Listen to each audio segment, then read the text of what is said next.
Hello guys, welcome to my channel calculator এক্সপ্লোরে সবাইকে স্বাগতম। আজকে আমি দেখাবো কীভাবে ক্যালকুলেটরে যে কোনো অঙ্কের মান খুব সহজে সেভ করা যায়। সেজন্য আমরা প্রথমে ক্যালকুলেটরটিকে অন করে নেব। অন করে নিলাম। এখন আমরা দুইটা অঙ্ক সেভ করব। সেজন্য প্রথম অঙ্কটি হলো 2895। সেজন্য 2895 প্রেস করার পর শিফট চেপে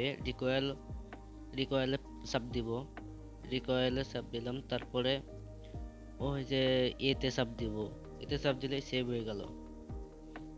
এবার 2 নম্বর অঙ্কটা সেভ করব। সেজন্য প্রথমেই 9 প্লাস 1 ইন্টু 7 মাইনাস 1 এ চাপ দেওয়ার পর এখন আমরা শিফট চেপে রিকয়েল বাটনে প্রেস করব। রিকয়েল বাটনে প্রেস করার পর এটি বিতে সেভ করব। সেজন্য বিতে প্রেস করব। প্রেস করলে বিতে হয়ে যাবে। এখন আমরা দেখব কিভাবে এই যে মানগুলো সেভ করলাম সেগুলো কিভাবে দেখব। সেজন্য আমরা প্রথমেই আলফা চেপে এতে যাব। আলফা চাপলাম। আলফা চেপে চাপবো। চাপে সমান দিলেই কাঙ্ক্ষিত মান বেরিয়ে আসবে।